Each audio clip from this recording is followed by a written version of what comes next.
Die allererste Voraussetzung, sich zu entwickeln, ist, dass jeder Mensch offen sein muss für neue Wege, für neues Wissen. Du musst lernen. Und wenn du nicht lernst, dann stößt du an deine Grenzen und kommst nicht weiter. Die Wahrscheinlichkeit ist ja hoch, dass du derzeit nicht ganz zufrieden bist mit wenigstens einem Bereich deines Lebens, höchstwahrscheinlich mit der finanziellen Situation. Du möchtest möglicherweise mehr finanzielle Mittel in deinem Leben. Dabei spielt es keine Rolle, wie viel mehr für dich bedeutet. Der eine fühlt sich erfolgreich, wenn er 100.000 auf dem Konto hat, während ein anderer sich mit 1 Million arm fühlt. Du willst mehr Geld, du willst mehr finanzielle Mittel, deshalb bist du hier. Und die Strategie, die du bisher hattest, um Geld zu machen, die hat dich genau dorthin gebracht, wo du jetzt gerade finanziell stehst. Das heißt nicht, dass du nicht erfolgreich bist. Nein, vielleicht bist du sehr erfolgreich in einem Lebensbereich und hast Herausforderungen in einem anderen. Und das geht uns allen mehr oder weniger so. Also wenn du in einem Lebensbereich, nehmen wir an, im Bereich Finanzen nicht so erfolgreich bist, wie du es dir wünschst, dann bedeutet das, du musst deine Strategie verändern. Gleiche Strategie wie bisher bedeutet einfach, alles bleibt so wie es ist. Stillstand, keine Entwicklung. Und keine Entwicklung ist nicht nur Stillstand. Keine Entwicklung ist Rückschritt. Die allererste Voraussetzung, damit sich bei dir, lieber Zuschauer, liebe Zuschauerin, in deinem Leben etwas zum Positiven verändert, ist, du musst dich verändern. Vielleicht denkt jetzt die eine oder der andere, Marcel, das ist für mich nicht greifbar. Wie sieht das denn im wahren Leben aus?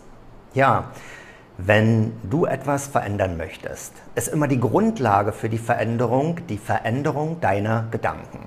Und Wissen trägt dazu bei, ganz klar. Wissen brauchst du, Wissen ist unerlässlich, aber Wissen wendet sich ja nicht von allein an.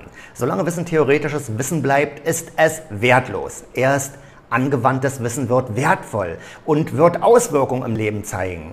Und wenn sich durch neue theoretische Erfahrungen, zum Beispiel neues Wissen, deine Denkweise, also deine Gedanken verändern, dann ist es Zeit, dieses neue Wissen in Fähigkeiten umzuwandeln. Und das ist einer der wichtigsten Punkte. Erst in der Anwendung beginnt Wissen wertvoll zu werden.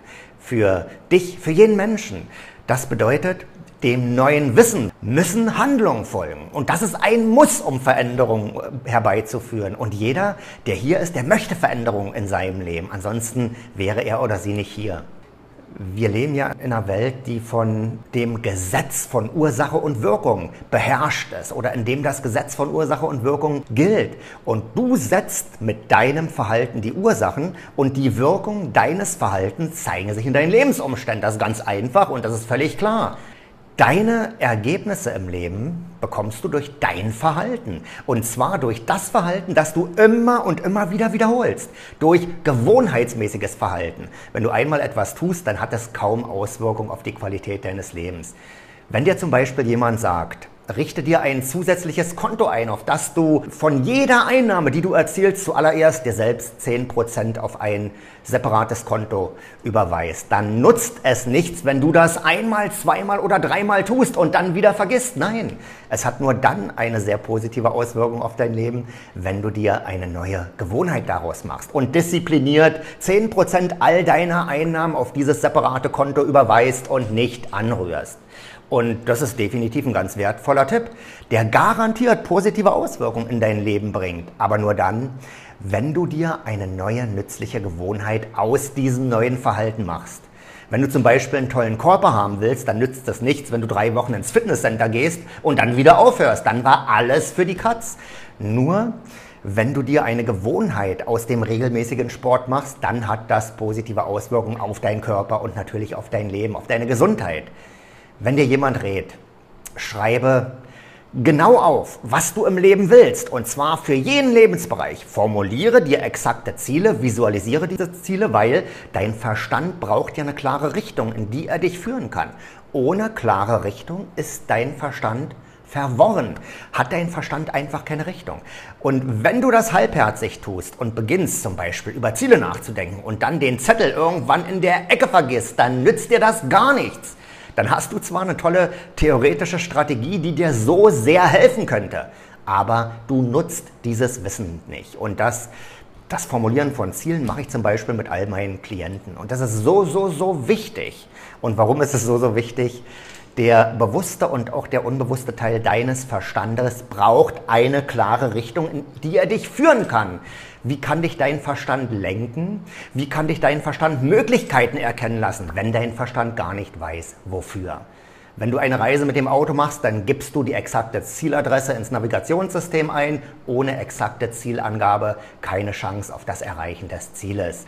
Wenn ein Kapitän in seinen Autopilot keinen exakten Zielort angibt oder ein Pilot, wo soll die Crew dann hinsteuern? Ohne Ziel keine Chance auf Zielerreichung. Und das sollte wirklich jeder verstehen. Wenn du kein Ziel hast, dann führt dich das Leben irgendwo hin, aber nicht dahin, wo du dir es wünschst.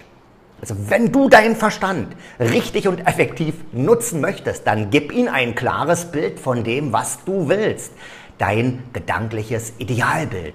Und heute geht es um Finanzen, also schreib dir genau auf, wie dein Leben optimalerweise aussehen soll. Wenn es im Bereich Finanzen genau nach deinen Vorstellungen geht oder genau deinen Wünschen entspricht. Und zwar ganz exakt. Je klarer es ist, desto wirkungsvoller wird es. Also zusammengefasst, dein Verstand braucht eine klare Richtung, ein Ziel. Ohne Ziel reagierst du auf die Umstände des Lebens. Du bist dann abhängig von den Umständen des Lebens. Und das ist unbefriedigend, das fühlt sich nicht gut an. Das ist ein sicheres Rezept für Unzufriedenheit und Frustration. Ich erkläre das alles ganz genau auf meinem YouTube-Kanal. Und bitte alle, die noch nicht meinen YouTube-Kanal abonniert haben, bitte jetzt meinen YouTube-Kanal abonnieren. Also, wenn du Wissen nicht anwendest, kann das Wissen keine neuen Wirkungen in deinem Leben bringen. Es gibt Menschen, die denken, allein Wissen bringt schon Veränderung. Aber das ist nicht so. Theoretisches Wissen ohne Anwendung ist wertlos. Wissen wird immer erst mit seiner Anwendung wertvoll. Und das ist der erste und wichtigste Punkt, den ich heute für dich habe. Das ist die Voraussetzung. Und noch eine Sache fällt mir gerade ein. Es gibt Menschen, die sind Skeptiker. Es gibt Menschen, die trauen sich selbst nicht, trauen anderen Menschen nicht, sind Skeptiker. Und wenn sich Menschen mit einer skeptischen Einstellung dieses anschauen, dann haben die Menschen in ihrem Kopf damit zu tun, zu bewerten. Oh, das habe ich schon mal gehört, das könnte richtig sein. Nee, davon habe ich noch nicht gehört, das entspricht gar nicht meinen Vorstellungen, die ich kenne. Nee, das ist nicht richtig, das lehne ich ab. Skeptiker sind in ihrem Kopf immer damit beschäftigt, zu bewerten. Und das ist nicht die richtige Art und Weise, das ist nicht das richtige Mindset zum Lernen. So stehst du dir selbst im Weg und hast keine Chance, das Wissen anzuwenden. Also dein Mindset, lieber Zuschauer, liebe Zuschauerin, wenn du jetzt hier zuschaust, sollte sein, ich bin offen für all das, was die Menschen mir hier erzählen. Und wenn sich etwas interessant für mich anhört, dann wende ich es einfach an, ich probiere es aus, entweder es klappt oder es klappt nicht. Wenn es nicht klappt, dann kann ich es immer noch zur Seite schieben, aber liebe Zuschauerin, lieber Zuschauer, sei offen für all das neue Wissen, sei niemals ein Skeptiker, damit verbaust du dir die Chance, das Optimale hier rauszuholen. Und bevor wir gleich zum aller wichtigsten Punkt kommen, zur Wurzel alles Guten, und auch zur Wurzel alles weniger Guten in deinem Leben. Lass uns ganz kurz nochmal etwas über Ziele im finanziellen Bereich sagen. Also zuerst mal, was sind finanzielle Ziele oder was ist Geld überhaupt? Das ist so eine wichtige Sache. Geld ist ein Tauschmittel. Mit Geld kannst du Leistungen, Dinge oder Erfahrungen eintauschen. Und wenn du in dieser Gesellschaftsform, in der wir ja alle leben, ruhig, harmonisch und glücklich leben möchtest, dann ist Geld wichtig. Und einige Menschen werden jetzt sagen, für mich ist Geld nicht wichtig. Und wenn das ein Mensch zu dir sagt, dann ist dieser Mensch höchstwahrscheinlich pleite. Warum ist das so? Weil er oder sie Geld nicht ernst genug nimmt. Weil für ihn oder sie Geld nicht wichtig genug ist. Würdest du dir eine Katze anschaffen, wenn dir eine Katze nicht wichtig wäre? Nein. Wenn jemand zu dir sagt, Geld ist nicht wichtig, dann hat die oder derjenige das Mindset für immer nicht genug Geld. Also das ist ein Mindset für finanziellen Misserfolg. Und wir kommen gleich zum Mindset, also zu deinen Gedanken über Geld. Aber noch einen ganz kleinen Moment. Geld ist ja für jeden Menschen wichtig. Zuerst brauchst du ein Dach über den Kopf und du musst die Möglichkeit haben, dich und die Familie zu ernähren. Das sind die die Grundlagen. Aber wenn du mehr als nur überleben möchtest, wenn du dich entfalten und verwirklichen möchtest, dann brauchst du einen gewissen finanziellen Betrag und das jeden Monat, der dir das Leben ermöglicht, das du gerne leben möchtest. Das Leben, in dem du Zeit und die Möglichkeiten hast, dich zu verwirklichen, dich zu entfalten, das zu tun, was dir eine Herzensangelegenheit ist, das zu tun, was du wirklich tun möchtest. Und das rate ich jedem, immer darauf hinzuarbeiten, das zu tun, was er oder sie tun möchte. Also möchtest du bestimmte Erfahrungen machen, brauchst du das Geld, um es gegen diese Erfahrung einzutauschen. Möchtest du die Welt in Luxushotels bereisen, brauchst du Geld, um diese Erfahrung machen zu können. Und wenn du mit deiner Familie einfach um die Welt reisen möchtest, dann brauchst du das Geld, um diese Erfahrung kaufen zu können. Aber, und jetzt wird's wichtig, du brauchst ja das Geld nicht an sich. Das Geld dient dir und ermöglicht dir und deiner Familie gewisse Erfahrungen. Aber Geld an sich ist kein Ziel. Das musst du verstehen. Geld an sich ist kein Ziel. Geld ist immer nur ein Mittel zum Zweck. Du möchtest das Geld, aber du möchtest das Geld nicht um des Geldes willen. Du versprichst dir ein besseres Gefühl, wenn du das Geld hast. Vielleicht, weil du dir dann keine Sorgen mehr um das Bezahlen deiner Rechnung machen musst. Oder weil du dann deinen Traumwagen fahren kannst. Oder weil du dann die Kinder in deinem eigenen Haus aufwachsen siehst. Und das fühlt sich alles toll an. Und das, was hinter dem Geld kommt, das sind deine wirklichen Ziele. Geld ist immer nur ein Hilfsmittel, um zu deinen Zielen, zu deinen Wünschen, zu deinen Träumen zu gelangen. Also dein Ziel ist nicht die Million auf dem Konto. Dein Ziel ist die Million auf dem Konto, weil... Und das ist dein Warum. Warum möchtest du die Million auf deinem Konto? Warum? Ich möchte die Million auf meinem Konto, weil ich... Und das sind deine Ziele, nicht das Geld. Das sind deine Ziele. Warum möchtest du das Geld haben? Weil. Und dann kommen deine Ziele.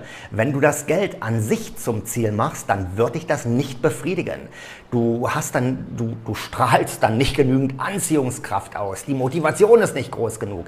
Also wenn du Geld zum Ziel machst, dann wäre das ein Rezept definitiv für ein unerfülltes und sinnloses Leben. Also nicht ein Leben ohne tieferen Sinn. Und das macht nicht glücklich.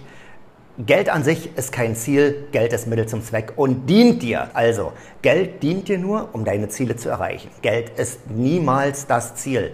Das ist ein riesengroßer Fehler, den Menschen immer wieder machen. Das sollte für dich jetzt klar sein. Jetzt kommen wir zum allerwichtigsten Teil, zum wirklich allerwichtigsten Punkt.